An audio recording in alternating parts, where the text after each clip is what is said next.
This first part of this tutorial shows the control of the basic layer in iScaf. iScaf has a separate menu option so you can control these layers by turning them on and off. This can be done with the plot panel and then click on Manage Plot Layers on the iScaf ribbon. Here you have some layer controls.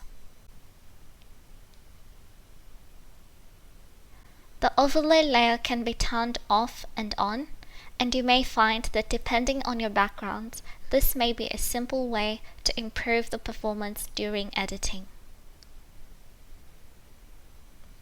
Click the checkbox to turn it off,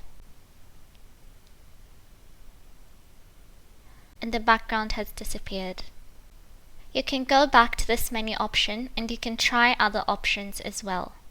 For example, you may turn the bay labels off, and you might decide that you may want to turn the bay donuts off. There's quite a few different options here that you can experiment with.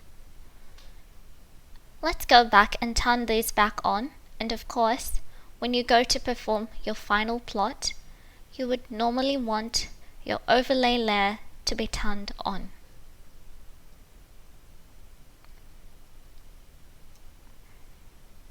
Now the second part of this tutorial, I will show you how iScaf allows you to change the colors on your plot to be different to the colors on the actual screen. To do this, you need to use your normal print or plot dialog box. There are a few different buttons for this.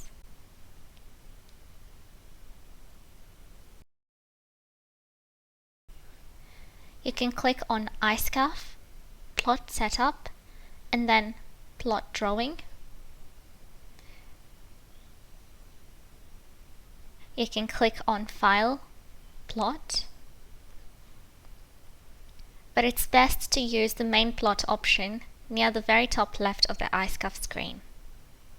This will bring up your main plot dialog box. From here, you can always preview your plot. In this example, we are just plotting the model. You need to select the options correctly, so if we want to plot just what I'm showing on the screen, we go back to the model and zoom out a little and choose what to print or plot.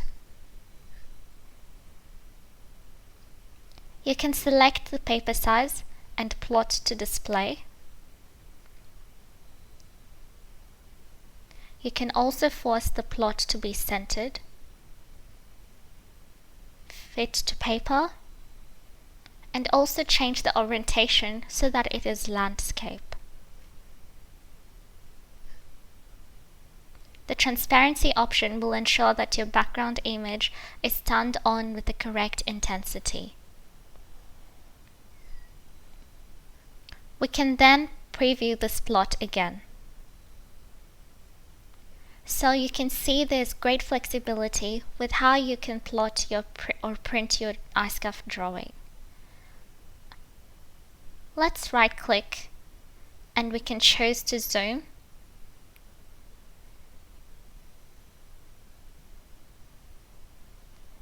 And there is our plot.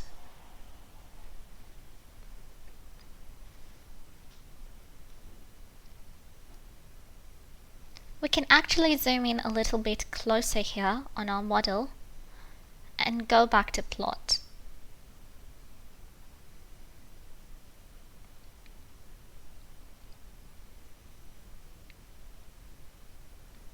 We're going to center the plot again and rotate the drawing to landscape and perform the preview.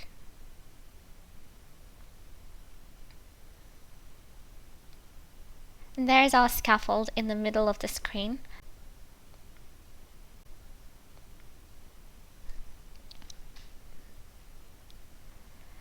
As I mentioned earlier, we have the power to change the colors on the plot to be different to the colors on the actual screen.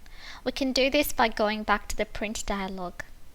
Here we can use the plot style table pen assignment option.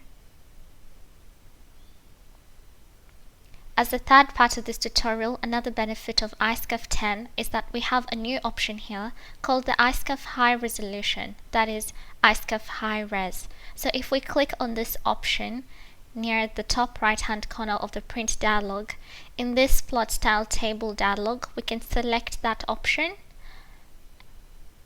and then we can perform the preview.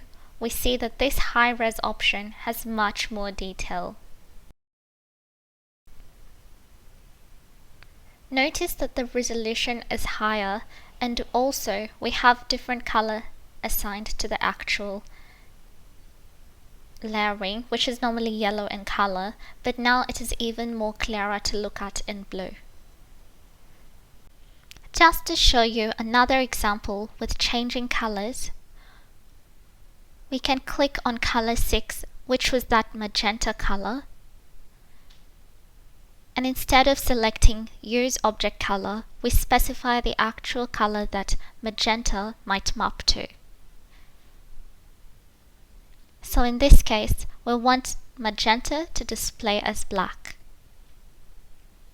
So if we select black and click preview, we can see that our magenta bays have changed to a darker color on the print as we have chosen.